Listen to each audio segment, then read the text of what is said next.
Welcome back, everyone, to Scotting Movies. Today, we're diving into a very interesting film. I doubt many people have seen it, but it's based on a book. It includes a lot of different um, elements, both fantastical and message oriented. It's called The Milagro Beanfield War. It's directed by Robert Redford. It's based on the novel by John Nichols. It's an interesting mix, as I said. It's got magical realism, it's got social commentary, a little bit of that whimsical small town charm. Does it all work together? Well, that's exactly what I'm going to talk about. So let's talk about it. Just as a synopsis of this movie, the Milagro Beanfield War takes place in the fictional town of Milagro, New Mexico, and it's grappling with the pressures of modern development. A guy named Joe Mondragon, he's a disheartened local farmer, has a dried up bean field. He inadvertently sparks a community uprising when he illegally diverts water to his bean field. And this act of defiance draws the ire of a powerful real estate developer who's intent on transforming Milagro into this lavish resort and golf course and everything like that. And so it really escalates the tensions in the area. The town's residents start to rally behind Joe, uh, particularly a gas station owner named Ruby Archuleta, and a dedicated lawyer named Charlie Bloom, who becomes more and more invested in the case as it goes along. And so an Eastern sociologist arrives who kind of complicates matters because he has this naive understanding of the town's dynamics.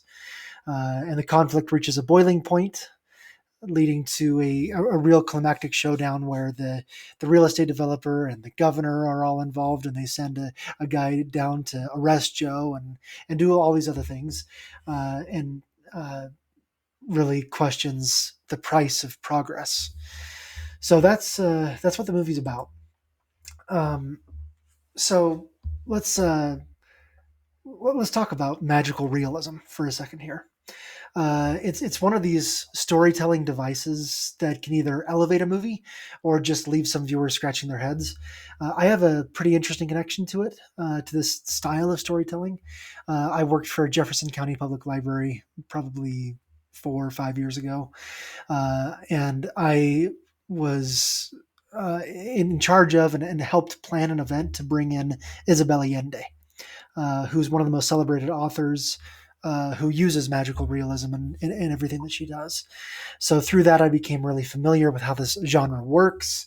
I've seen how, in the right hands, it can really add something special to a story. Um, Her novels, in particular, The House of the Spirits, really elevates the story by blending in these elements of magical realism. And I'm sure that the novel by John Nichols, The Milagro Beanfield War, really integrates those elements of magical realism really nicely as well. I haven't read that book, but I'm assuming that it does. For me, though, when it comes to blending fantasy and reality, I kind of take an all or nothing approach. I love both genres. I think they both work really well together, uh, or really well on their own. Excuse me, but I prefer them to kind of stay in their own lanes. If a story is going to have fantasy, I want it to commit to world building, and I want to see what it's really doing. If it's going to be grounded in reality, I want it to stay there. I think the Milagro Beanfield War struggles in that department. As I've said, there are stories that effectively combine the two and that work.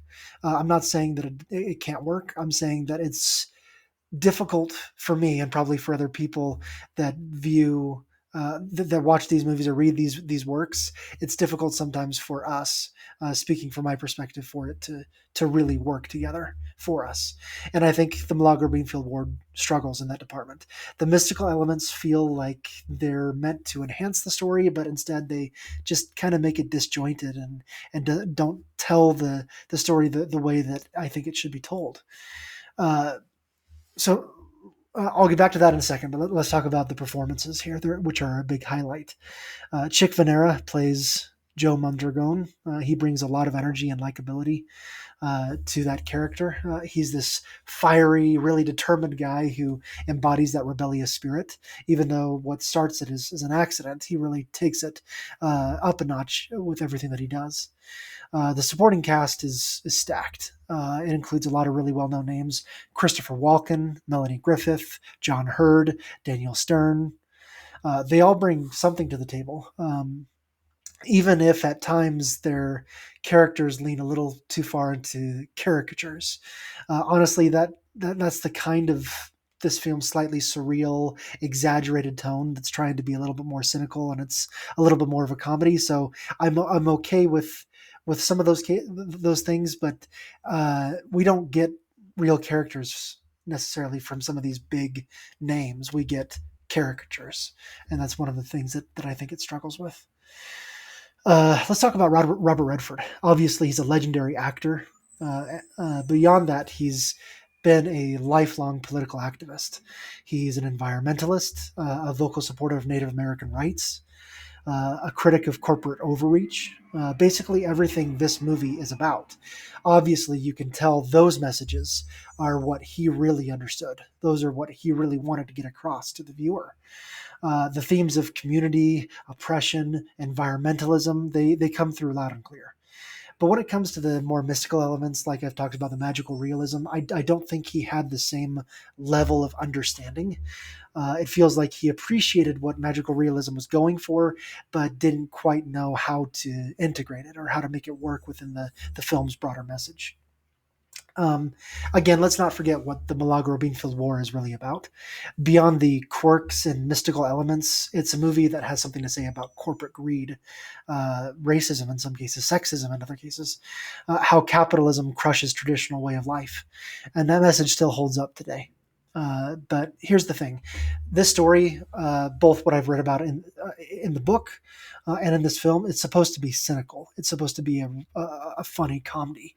Uh, Having these outlandish examples to show what's really going on in real life.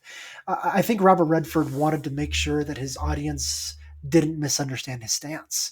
I think he shied away from pushing that humor far enough. It's a shame because some of the best political satires work the best by going all in on absolute absurdity. And I think the Milagro Beanfield War would have been more effective if it leaned into that, if it was sillier, if it was funnier, if it was more cynical, exaggerating things to that extreme level and making the government feel even more ridiculous. The message still would have landed. I just think it would have had a sharper edge and it would have been funnier. There are some funny moments in this movie. There's funny lines and there's funny actions. It's just to me it didn't go quite far enough to set it up as being a true political and social commentary satire. So where does that leave us? The Milagro Beanfield War is a film of contrasts and contradictions. It blends the real with the unreal. It blends the serious with the comical, and in doing so, it attempts to craft a narrative that is both entertaining and enlightening. The mystical elements might not be to everyone's taste.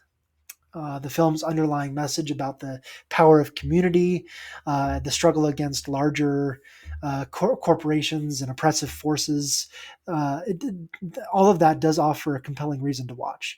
It's a unique cinematic experience, to say the least. It's not flawless by any means, but it provides food for thought wrapped in a visually appealing package, especially the soundtrack there by I wish I could remember the name of the person. I think it's Dave Grusin that does the soundtrack, which is really fun and really enlightening to listen to. So that's where it lands for the Milagro Beanfield War.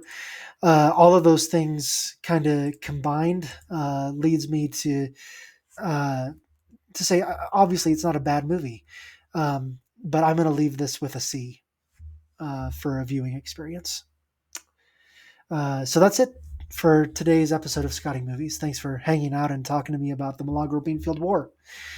Please like, subscribe, give me suggestions for movies to review. I do have a lineup that I'm following here, but I want to engage with you too. Tell me what you think about a movie, and I'll respond to it as well in different vignettes and different episodes.